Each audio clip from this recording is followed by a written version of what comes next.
Praise the Lord. கர்த்தருக்கு ஸ்தோத்திரம். தேவனுக்கு மகிமையுண்டாக. தேவனுடைய பிள்ளைகளே, தேவனுடைய வார்த்தை வெளிப்பட்ட நேரத்தில் தேவனுடைய வார்த்தையிலிருந்து நம்ம அநேக காரியங்கள் கற்றுக்கணும். தேவன் தாமே இந்த நாளில் நம்மளை வழிநடத்த வல்லவராக இருக்கிறார். தேவனுடைய பிள்ளைகளே, ஒவ்வொரு நாளும் வேதத்தை நாம் படித்து வேத வாக்கியங்களை நாம் பிடித்துக்கொண்டு பக்தியாய் சாட்சியாக வாழ வேண்டும். இந்த நாளில் கூட நாம் ஒரு காரியங்களை கற்றுக்கணும். மற்றவங்களை நாம் என்ன பண்ணக்கூடாது, ஒப்பிட்டு பார்ப்பதை நிறுத்திக் கொள்ளுங்கள்.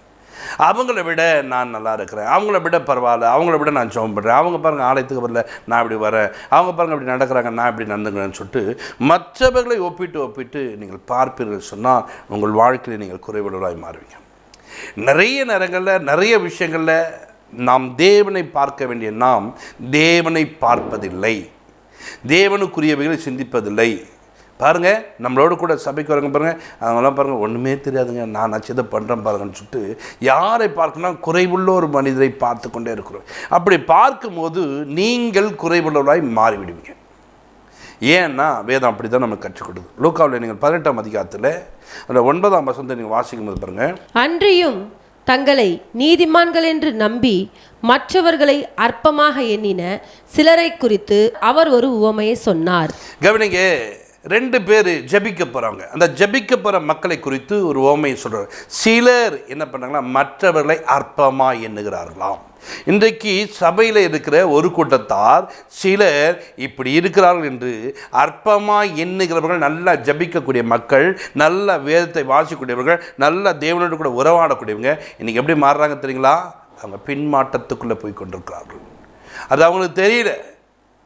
மற்றவர்களை அற்பமாக எண்ணுவது, மற்றவர்களை ஆமாம் நீ ஜோமான எல்லாம் நடந்தணுமா, நீ இப்படி பண்ணுறியன்னு சொல்லிட்டு அற்பமாக எண்ணுவது. நீ சர்ச்சைக்கே வரான்னு அதனால தான் நீ இப்படி கிடக்கிற, அற்பமாக எண்ணுவது. அம்மா நீ நீங்கள் சபைக்கு வரேன்னு சொன்னால், நீ தேவனோடு கூட பழகுனா அது தேவனுடைய கிருபைமா. தேவ கிருபை தான் உன்னை அப்படி நடத்தியது, தேவ கிருபை தான் உனக்கு உதவி செய்து கொண்டிருக்கு, தேவ கிருபையினால் தான் நீ நடத்தப்படுகிறாய். அப்போ தேவனுக்கு தான் நீ நினச்சி சொல்லணும், நான் இப்படி நடந்தேன், நான் இப்படி வாழ்ந்தேன்னு சொல்லக்கூடாது. தேவன் எனக்கு அப்படி நடப்பதற்கான கிருபை தந்திருக்கிறார், பலனை தந்திருக்கிறான்னு சொல்லிட்டு தேவனை உயர்த்த வேண்டும். இன்றைக்கி நிறைய பேர் பாருங்கள், நான்லாம் அப்படி தான் ஜெபம் பண்ணுவேன், நான்லாம் அப்படி இருக்க, நான்லாம் அப்படி பண்ண, நீங்களாம் அப்படி கிடக்குறீங்க அப்படின்னு சொன்னீங்கன்னா நீங்கள் வீழ்ந்து போவீர்கள், வீழ்ச்சி அடைவீர்கள். அதனால தான் வேதத்தில் அழகாக சொல்கிறார், 2 பேரை குறித்து சொல்லியிருக்கிறார். அங்கே பாருங்கள், ஒருவன் யார் என்று சொன்னால் அவன் பரிசேயன், மற்றவன் ஆயக்காரன். இந்த பரிசேயன் ஜெபங்கள் எப்படி பண்ணுறான்னு தெரியுங்களா? அவனுடைய ஜெபங்களை பார்க்கும்போது 11 வருஷம், பரிசேயன் நின்று தேவனே, நான் பரிகாரர், அநியாயக்காரர், விபச்சாரக்காரர் ஆகிய மற்ற மனுஷரைப் போலவும் இந்த ஆயக்காரனைப் போலவும் இராததினால் உம்மை ஸ்தோத்தரிக்கிறேன். நல்லா கவனிங்க, இந்த இடத்துல நீங்கள் பார்க்கும்போது இந்த பரிசேயன் நின்று எப்படியாப்பட்ட ஒரு ஜெபத்தை பண்ணமா, இந்த பரிகாரக்காரன், அநியாயக்காரன். ஒருத்தன் பரிகாரத்துக்குனே வந்து இவனுங்களுக்காக இதே வேலை தான், ஒருத்தன் பாருங்க அநியாயம் செய்தான் அவன் உள்ள வந்து இவனுக்கு இதே வேலை தான், இன்னொருத்தன் பாருங்க விபச்சாரக்காரன் வராங்க. பாருங்க, யாரை பார்க்க வேண்டுமா ஆலயத்துக்குள்ள, அவரை பார்க்காதபடிக்கு, அவரோடு கூட நெருங்காதபடிக்கு, அவர் கூட பழகாதபடிக்கு யாரை பார்த்து கொண்டிருக்கோம் தெரியுமா? குறைவுள்ள ஒரு மக்களை பார்க்கிறோம். இந்த குறைவுள்ள மக்களை பார்க்க பார்க்க பார்க்க நீ குறைவுள்ள மாறுவேன். நீ யாரை நீங்கள் பார்க்குறீங்களோ, யாரை பார்த்து அதே போல் நீங்கள் மாறுவீங்கன்னு தெரியாதா? நிறைய நேரத்தில் அப்படி தான் நிறைய பேருடைய காரியங்கள் மாறுகிறது. இன்றைக்கி நிறைய நேரத்தில் கர்த்தர் நம்மளை இந்த ஸ்தானத்தில் வைத்தார். அப்படி வாழாதபடிக்கு இப்படி நடத்திருக்கான கர்த்தருக்கு ஸ்தோத்திரம் பண்ணுங்க, கர்த்தரை உயர்த்துங்க, கர்த்தர் கொடுத்த கிருபைன்னு சொல்லுங்க. ஆலயத்தில் பாருங்க, தேவன் எழுந்துடலாம், உயரமும் உன்னதமானவர். அப்போ அந்த உயரமும் உன்னதமானவர் அவர் பாருங்க, வஸ்திரத்துடைய தொங்கல் எப்படி இருக்கு பாருங்க, அவர் சிங்காசனத்தின் மேல் வீற்றிருக்கிறவராக இருக்கிறார். அப்படியாப்பட்ட ஒரு தேவனை நாம் பார்க்க வேண்டிய நாம் அவரை பார்க்கவில்லை, அவரை நாம் பார்க்க மாற்றோம். அவருக்கு முன்பாக இருந்த தேவ தூதர் பாருங்க, தங்கள் சிறகுகளினாலே முகத்தை மூடிக்கொள்ளுகிறார்களாம், தங்கள் கால்களே சிறகுனாலே மூடிக்கொள்ளுகிறார்களாம். பரிசுத்தர் பரிசுத்தர் பரிசுத்தர் பரிசுத்தர் என்று அவரை புகழ்ந்து கொண்டிருக்காங்க. இப்படி ஒரு கூட்டம் என்ன பண்ணுறது தெரியுமா? தேவனை உயர்த்தி கொண்டிருக்கு. இப்படியாப்பட்ட தேவனை ஆராதிக்க உனக்கும் எனக்கு கிருபை தந்திருக்கிறார். இப்படியாப்பட்ட தேவனோட உறவாட உனக்கு எனக்கு உதவி செய்திருக்கிறார். அநேகரான ஆலயத்துக்கு வர நீங்கள் கூப்பிட்டுன்னு வந்தால் கூட உட்கார முடியாது அவங்களால. ஒரு சிலர் பாருங்கள், நீங்கள் என்ன தான் வற்புறுத்துங்க, பல வருடமாக கூப்பிட்றாங்க, சர்ச்சைக்கு பக்கமே வர மாட்டாங்க. ஏன்னா அவங்களுக்கு உட்கார முடியாதுமா, அப்படி கிருபை கிடையாதுமா. ஆனால் உனக்கு எனக்கும் பாருங்கள் என்ன கிருபை பாருங்கள், உனக்கு எனக்கும் எப்படிப்பட்ட கிருபை தேவன் தந்திருக்கிறா பாருங்கள். அப்படியாப்பட்ட கிருபை பெற்று கொண்டிருக்க நீ பார்க்க வேண்டியவரை பார்க்காமல் யாரை பார்த்து கொண்டிருக்கிறாய்? இந்த பரிகாரக்காரனை பாருங்க, இந்த அநியாயக்காரனை பாருங்க, இந்த விபச்சாரக்காரனை பாருங்க. இவர்களை போல நான் இராதபடினா நமக்கு ஸ்தோத்திரம் இப்படியா சொல்லணும். இப்படி அவன் பேசும்போது இன்றைக்கு நம்முடைய வாழ்க்கை எப்படி பாருங்க. இன்றைக்கி அநேகர் பாருங்க, அவங்க எப்படி பாருங்க புடவை கட்டிக்கிட்டாங்க பாருங்க. அவங்கள பார்த்து நீ சரியாக கட்டாமல் போட்டு ஒருத்தர் பாருங்க ஒரு ஃபேன் ஷர்ட்டை போகிறான், அவர் ட்ரெஸ்ஸை பாருங்கள் எப்படி இருக்காங்க. அவங்கள பார்த்து இவர் ட்ரெஸ் எல்லாம் போகும். ஏன்னா மற்றவர்களை நீங்கள் எப்பொழுதும் குறைவாய் நீங்கள் பார்க்கும்போது அந்த குறைவு உங்கள் வாழ்க்கையில் வந்துவிடும். ஒரு சில மாதங்களுக்கு முன்பாக நான் ஒரு டெத்துக்கு போகிறேன். அந்த ஒரு பாஸ்ட் இறந்து விட்டார். நாங்கள் போய் நானும் இன்னொரு ஊழியக்காரும் காலையில் நாங்கள் சீக்கிரமாக கிளம்பிட்டோம். சீக்கிரமாக போயிட்டு பார்த்துட்டு வந்துடலான்னு சொல்லிட்டு. அப்போ நாங்கள் என்ன பண்ணுறோம், கடந்து போகிற இடத்துல எங்களுக்கு அந்த இடம் அவருடைய வீடு தெரியாது. இன்னொரு ஊழியக்காருக்கு ஃபோன் பண்ணோம். ஃபோன் பண்ணிவிட்டு அந்த ஊழியக்காரை போய் சந்திக்கிறோம். ஊழியக்காருக்கு ஃபோனே எடுக்கவே இல்லை. சரி என்னாச்சுன்னு சொல்லிட்டு ரொம்ப நேரம் வெயிட் பண்ணிவிட்டு சரி அவர் வீட்டுக்கு நாச்சும் போய்ட்டோம்னு சொல்லிட்டு அவர் வீட்டை தேடி கண்டுபிடிச்சி நாங்கள் போயிட்டோம். அவர் வீட்டுக்கு நாங்கள் போகும்போது மணி ஒரு 7:45 இருக்கும். போட்டு தட்டினோம். கதவை தட்டினா ரொம்ப நேரம் கழிச்சு தான் ஃபோன் அடிச்சு எடுக்கலன்னா சரி தூங்கிட்டு இருப்பாருன்னு தட்டினா நல்லா தூக்க கலக்கத்தில் எழுந்து வந்தார். என்ன பாஸ்டர் அப்படின்னா, ஐயா அதை போயிடலாம் உடனே கிளம்பிட்டார். நாங்கள் 2 பேரும் வெளில நின்றோம். என்ன சொன்னோம் தெரியுமா, என்னையா அவர் ஊழியக்காரன் உள்ளார தூங்கலாம் ஐயா, அதிகாலையில் எழுந்து ஜபிக்க வேணாமா. அவர் உடனே சொன்னார், ஊழியக்காரங்களாம் இப்படி இருக்கிறதுனால தான் ஏன் நம்ம இப்படி கிடக்கிறோம், நல்ல ஜபம் இல்லையா, நல்லா தூங்குகிறாங்கய்யா அப்படின்ட்டு. ஏதோ ஒரு சிலர் பண்ணுகிற காரியங்களை எப்படி பாருங்கன்னா எல்லா ஊழியக்காரங்க அவங்கள சொல்லிவிட்டு நாங்கள் அந்த இடத்துல போயிட்டு வந்துட்டோம். நாங்கள் பாருங்கள் நல்லா விழித்து கொண்டு இருந்தவங்க நல்லா விழித்து கொண்டிருக்க நாங்கள் மற்றவங்களை என்ன பண்ணுறோம், அற்பமாய் பார்த்து விட்டோம், குறைவாய் பார்த்து விட்டோம்.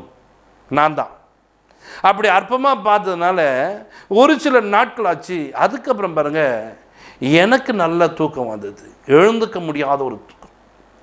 காலையில் எழுந்துக்கவே முடியல. ஏன் அது நடந்து, எதுக்காக நடந்து, ஆண்டவர் இடத்துல முறையில் ஆண்டவரே இப்படி லேட்டாக எழுந்துட்டேன்ப்பா, 2 நாள் அப்படி தான்ப்பா எழுந்துக்கிறேன், கொஞ்சம் உதவி செய்யுங்கப்பான்னு சொல்லிட்டு ஜெபிக்கும் போது இந்த காரியங்களை தேவன் காண்பிக்கிறார், எனக்கு புரிய வைக்கிறார். மற்றவங்க எப்படி பார்த்தோம், அற்பமாய் பார்த்து மற்றவங்களை குறைவாய் பார்த்ததுனால இன்னைக்கு நாம குறைவுள்ளவராய் மாறிட்டோம். அன்றைய சொன்னேன், அன்றைய நான் அப்படி செய்ய மாட்டேன், அப்படி நடக்க மாட்டேன்னு சொல்லும்போது திரும்ப விழிப்பை கற்றுக் கொடுக்குறார். அல்லேலூயா.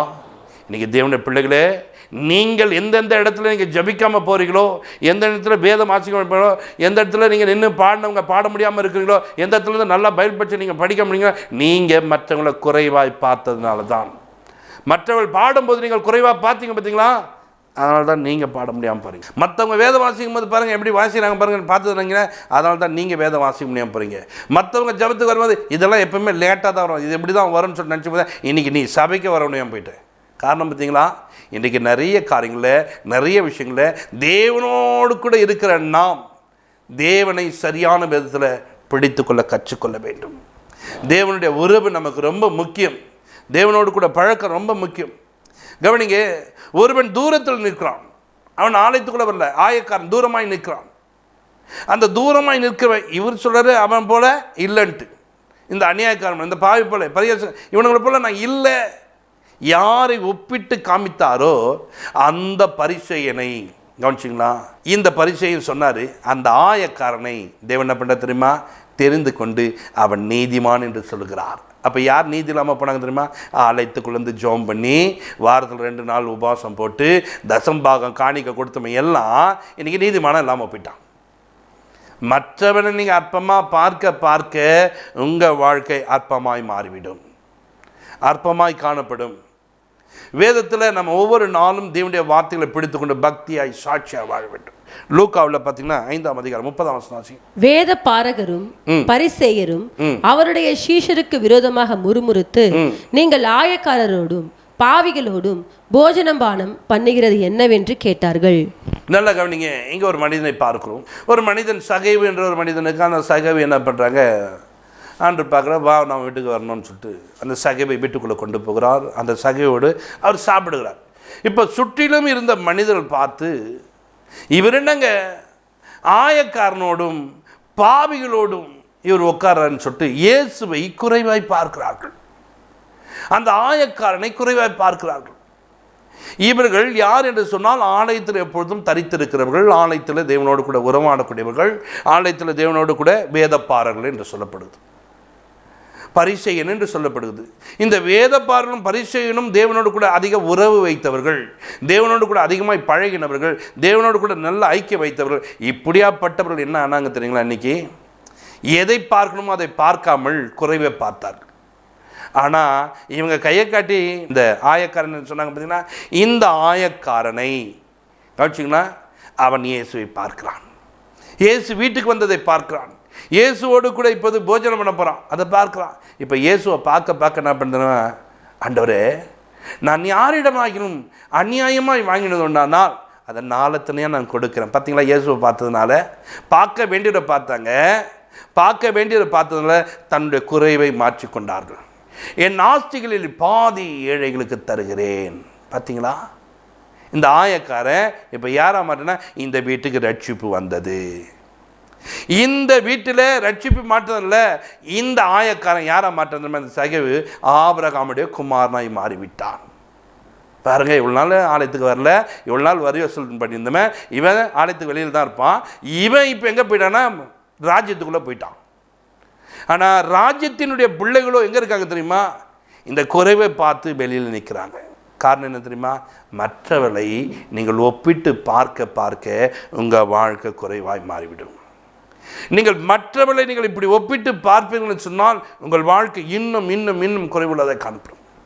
இன்றைக்கி வேதத்தில் பாருங்கள், எதை நான் பார்க்க வேண்டும், எதை பார்த்தா நல்லா இருக்கும்? இந்த இயேசுவை பாருங்கள். இந்த ஆலயத்துக்குள்ளே வந்திருக்கிறோம், நிறைய நேரத்தில் இந்த இயேசு என்னை ரட்சித்து இருக்கிறார், இந்த இயேசு என்னை மீட்டு இருக்கிறார், இந்த இயேசு இந்த ஞானத்தை கொடுத்துருக்கிறார், இந்த இயேசு எனக்கு இந்த பலனை கொடுத்துருக்கிறார், இயேசுவை பாடக்கூடிய கிருபை தந்திருக்கிறார். இன்னும் ஒன்றும் பாருங்கள், உங்களை நீங்கள் செக் பண்ணி பாருங்கள். நீங்கள்லாம் நல்லா பாடக்கூடியங்களா? பாட்டே தெரியாதுப்பா. நல்லா படித்தவங்களா? இல்லை. அழகுள்ளவங்களா? இல்லை. இப்படியாப்பட்ட என்ன நீங்கள் தெரிந்து கொண்டீங்களே, அது உடைய கிருபாண்டவர், உங்கள் கிருபப்பா. உங்கள் கிருபினால் தான்ப்பா என்னை மீட்டு எடுத்துருக்கீங்க, உங்கள் கிருபினால் தான் என்னை ரட்சித்திருக்கீங்க, உங்கள் கிருபையினால் தான்ப்பா இன்றைக்கி இந்த ஆலயத்துக்குள்ளே உட்காந்துக்கேன். ஒரு சிலரை பார்க்கிறோம், வரும் வழியில் பார்க்கிறோம், அவர்கள் ஊனமுற்று காணப்படுவார்கள். ஒரு சிலரை பார்ப்போம், குடிகாரர்களாய் காணப்படுவார்கள். அவர்களை பார்க்கும்போது அவர்களை பார்த்து நம்ம ஒரு ஏளனமாய் பார்ப்பது, ஒரு இலக்காரமாக பார், இதெல்லாம் திருந்தவே மாட்டான், இவனெல்லாம் ஏன் இங்கே கொண்டு வரீங்க? அற்பமாக என்னத்து, அற்பமாக பார்க்காத, அற்பமாக பார்க்காத. ஏசு இந்த ரட்சிப்பை கொடுக்கலனா நான் கூட அப்படி தான் கடந்திருப்பேன். இந்த இயேசு என் வாழ்க்கையில் வரலன்னு சொன்னால் என் வாழ்க்கையும் இப்படியா ஊனமுற்றது போல தான் காணப்பட்டிருக்கும். இந்த இயேசு வந்ததுனால்தான் என் வாழ்க்கையில் நான் இப்படி நடக்கிறேன், இந்த உடைகளை உடுத்துகிறேன், இவ்வளோ பரிசுத்தமாக வாழ முடியுது, 4 பேர் என்னை மதிக்கிற அளவுக்கு நான் நடக்கிறதுக்கு காரணம் இந்த இயேசு என் வாழ்க்கையில் வந்தார். இந்த இயேசு என் வாழ்க்கையில் இடைப்படான்னு தேவனுக்கு நன்றி சொல்ல வேண்டிய நீ மற்றவனை குறைவாய் பார்ப்பது உன்னுடைய வேலையாக இருக்குது. இன்றைக்கி நீ மாற்று, உன்னை நீ மாற்றிக்கொண்டால் இன்றைக்கு தேவன் உனக்கு ராஜ்யத்தை வைத்திருக்கிறார். பாருங்க, வெளியில் நின்ற ஒரு ஆயக்காரனை நீதிமானை கர்த்தர் பார்க்கிறார். கவனிங்க, வரி வசூலிக்கக்கூடிய ஒரு ஆயக்காரன் இன்னைக்கு ராஜ்யத்துக்குரியவனாய் மாறிவிட்டான். பரிசேயனோ வேத பாரகனோ இன்னைக்கு எங்கே தள்ளப்படுறாங்க பாருங்க. இங்கே தேவனுடைய பிள்ளைகளே, உனக்கு ஆண்டவர் இப்படிப்பட்ட கிருபை கொடுத்துருன்னா ஆண்டவருக்கு நீ நன்றி சொல்லி அவரை துதி. அப்பா, நீங்கள் மாத்திரம் எனக்கு இப்படிப்பட்ட கிருபை கொடுக்கலன்னா, நீங்கள் மாத்திரம் இப்படிப்பட்ட ரட்சிப்பை கொடுக்கலன்னா, நீங்கள் மாத்திரம் என் வாழ்க்கையில் இழப்பலனா என் வாழ்க்கை எங்கே போய் இருக்காண்டவர்? நான் எப்படி வாழ்ந்திருப்பேன்? நீங்கள் எவ்வளோ பேர் கடங்காரனாக இருந்திருப்பேன், எவ்வளோ கண்ணீரோடு வாழ்ந்திருப்பேன். என்னை இங்கே ரட்சித்தீங்களே, என்னை நல்லவனா மாற்றினீங்களே, இவங்களை கூட அப்படி மாற்றுங்கன்னு சொல்லிட்டு வாங்க. கர்த்தர் என்ன பண்ண தெரியுமா?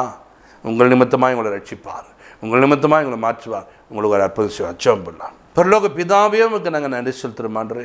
இப்பொழுதும் உடைய பிள்ளைகள் ஆண்டவரே, யாரெல்லாம் அன்று இப்படிப்பட்ட வாக்கியம் தெரியாமல் மற்றவர்களை ஒப்பிட்டு பார்த்து அவர்களை விட நான் மேலாக இருக்கிறேன், அவர்களை விட நல்லா இருக்கிறேன், அவங்கள விட இப்படி இருக்கிறேன்னு சொல்லிட்டு எண்ணி பார்த்து தங்கள் வாழ்க்கையுள்ள பரிசுத்தத்தை கெடுத்து கொள்கிறார்களோ, இன்றைக்கு இந்த வார்த்தைகளை கேட்டு மனம் மாறட்டும் ஆண்டவரே, மனம் திரும்பட்டும் ஆண்டவரே. வேதப்பாரர்கள் அன்று, பரிசேயர்கள் அன்று, ஆலயத்துக்குள்ளே இருந்தவர்களெல்லாம் இந்த ரட்சிப்பை இழந்தவர்களாய் மாறினார்களப்பா. ரட்சிப்பு இல்லை ஆண்டவரே. ஆயக்காரனுடைய வீட்டுக்கு இயேசு சென்று அந்த ஆயக்காரனை பார்த்து இந்த வீட்டுக்கு ரட்சிப்பு வந்தது என்று சொன்னாரப்பா. இந்த ஆயக்காரன் ஆபிரகாமுடைய குமாரனாய் மாறினானப்பா. அப்படியாய் ஆண்டவரே, இன்னைக்கு ரட்சிக்கப்பட்டு ஆலயத்துக்கு போகிற பிள்ளைகள் ஆண்டவரே, இந்த ராஜ்யத்தை இழந்து போகாதபடிக்கு ஆண்டவரே, புறஜாதியான மக்களை பார்த்து ஆண்டவர் குறைவாக பேசி அவர்களை ஆண்டவர் அற்பமாக எண்ணாதபடிக்கு ஆண்டவரே தங்களை தாழ்த்தட்டும், தேவனுக்கு முன்பாக நிற்கட்டும். நீர் கொடுத்த கிருபையினாலே இன்றைக்கி உள்ளே வருவதற்கு எனக்கு அனுமதி கொடுத்தீங்க.